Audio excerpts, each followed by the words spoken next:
We're the same. We are not the same. We are the same. No, we're not. Yes, we are. I have turbo in my name too. Here we go with the naming again. Listen, man, I have 2 turbos on my engine. Explain to me again, why is it that you have turbo in your name if you're an electric car?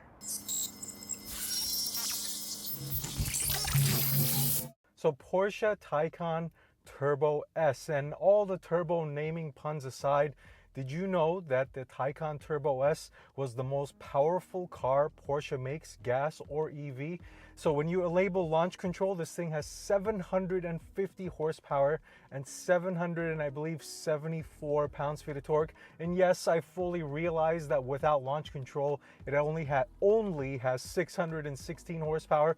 But for those couple seconds when you enable launch control, you've got the fastest Porsche that Porsche makes. Now, let me give you a couple items as far as things that you get in the Turbo S trim level that come standard as opposed to being optional in some of the other Taycans. You've got the PASM suspension that has air shocks. You've got PDCC, Porsche Dynamic Chassis Control, also rear wheel steering. And on top of that, you have the carbon ceramic brakes, and these are massive. 10 piston brakes at I believe 420 millimeters, which are absolutely humongous brakes. I believe that converts to like a little over 16 inches in brakes. So yeah, crazy amount of braking power. And let me see, 0 to 60 in 2.6 seconds. So now let me give you some perspective. I have driven the base Taycan, I've driven the 4S Taycan, I've driven a Tesla Model S Plaid, and I've also driven the Audi e-tron RS GT or GT RS, whatever it is, the fastest one that they make in that car. So I'll be using those as a reference to judge this car, most notably the Tesla Model S Plaid and maybe some of the Audi, but mostly the Plaid. All right, so let's hit the road here, and immediately I'm going to test the acceleration. Let's use our drive mode selector to put ourselves in Sport Plus, and straight stretch of road in front of me. Let's come to a complete stop, foot all the way down in the brake and on the gas, launch control activated, head back in the headrest. Oh, holy shit! Oh my God! Wow! Oh my God!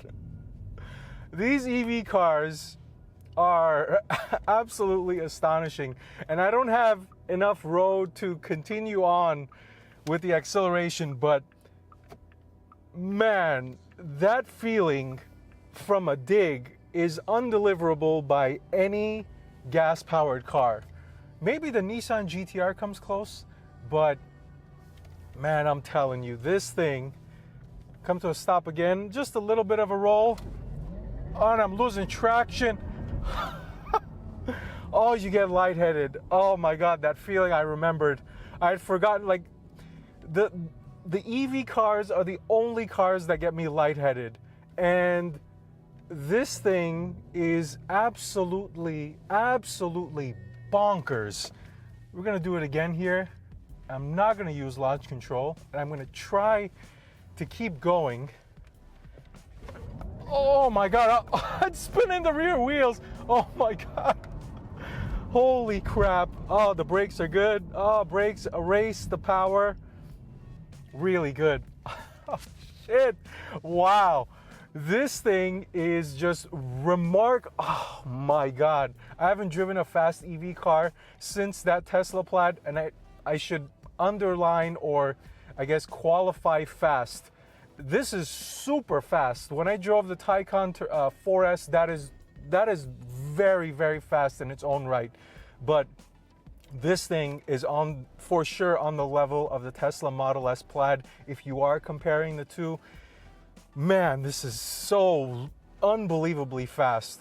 And but I am going to tell you this: as fast as this feels, the Tesla Model S Plaid, I feel like, is a little notch faster, just a little bit. I remember when I drove that car, I don't know if it's like the cheetah stance that really kind of gets you all hyped up, or just the overall hype of that car. I remember I drove the Tesla Model S Plaid when it was just new, and the whole cheetah stance and the takeoff of that thing and the overall sensation that you feel. I remember how I described it in the video is it feels like an airplane that's literally about to take off. This thing feels just as fast, but it's kind of like hugging the road, and it feels more sporty and more, I don't know if controlled is the right word, but I think this is that Porsche formula that's really being dialed in to this car compared to a Tesla Model S Plaid. Now, okay, so from a speed standpoint, this thing is just ludicrous and almost there with the Tesla Model S Plaid. Now let's switch over into some of the other driving dynamics. I've put this thing back into normal mode, and let's talk about the suspension. So the suspension, you have two items that you can play with. So the suspension itself, the chassis, so you've got normal, sport, and sport plus, and in the chassis height, so you've got regular, I believe, where else you've got here? You have lowered, and then you've got low, which I'm not sure exactly why there's a lowered and then in addition to that a low, but Porsche's got it anyway. So I'm going to tell you, I'm not going to go into each one of these minute details, but I'm going to tell you from the opposite ends of the spectrum. So starting on one end, normal everything, normal ride height. And this is a wonderful, sublime driving experience, very suitable for daily driving. The suspension does a good job of soaking up the bumps as much as it can. Now, let me be clear here, this is not the most comfortable EV car you can drive. That goes to the Mercedes, the AMG EQS, and then the seats are also pretty comfortable. They're Porsche seats, so they're not the super cushioniest or softest seats. They are somewhat aggressive in the sense that they're a little stiffer than you would expect in a luxury car, but they are still good, again, to drive on a daily basis. So from the other end of the spectrum, everything in the low ride height and sport plus in the chassis, this gets properly stiff. The steering gets nice and weighted, a little too weighted for my feel, but nonetheless, if you're somebody who likes that firm feedback in your steering wheel when you're driving fast, you're gonna get it in the Taycan. And the overall difference between this and, say, the Tesla Model S Plaid in this dynamic is that this feels a lot sportier. When you put it in the Sport Plus mode, the car drops, you can sense it dropping. It kind of gives you that sport car feel, and it makes a rather big and heavy car feel smaller than it is. It still feels big, and you do feel the weight of the batteries and such, but a little acceleration here, oh, even when you're in normal mode, this thing is just insanely fast.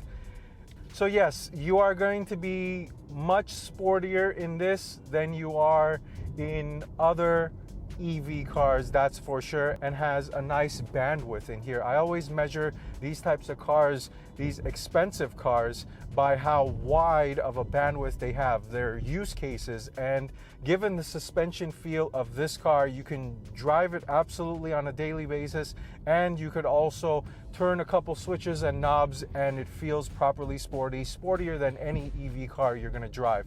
Now let me switch it into some of the EV details.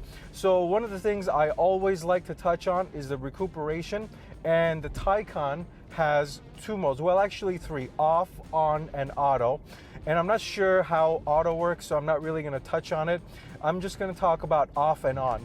Now, I really like the way Porsche has tuned their brake regen. When it's on, it's not intrusive. You can feel it's there only by turning it off, if that makes sense. So if you left it on, it's easy to forget that it's even on. The opposite end of that is when you drive a Tesla Model S Plaid or any other EV car that has a very intrusive and aggressive brake regen, meaning when you take your foot off of the accelerator, it really starts to decelerate the car and really trying to capture all the energy it can from the brake. But in this car, it's very balanced and finds a nice, I guess, medium, happy medium, maybe even more scaled towards a gas-powered car's feeling when you take your foot off of the gas power accelerator, and how that kind of gradually comes to a stop. And I think Porsche's done that on purpose. And it's really good for folks who are jumping into this car as their first EV car, apprehensive about driving EV cars. How's it gonna feel? This feels like a normal gas-powered car, especially with the brake regen, and also on top of that with the 2-speed transmission that these Taycans have that basically no other EV car does. So I'm gonna now tie this into my overall thoughts of the Taycan and the Turbo S. So I really, really like the Taycan a lot, and for a couple reasons. Number one, I think it is by far and away the best looking EV car on the market, and it's not even close. I don't think anything looks as good as the Porsche Taycan does.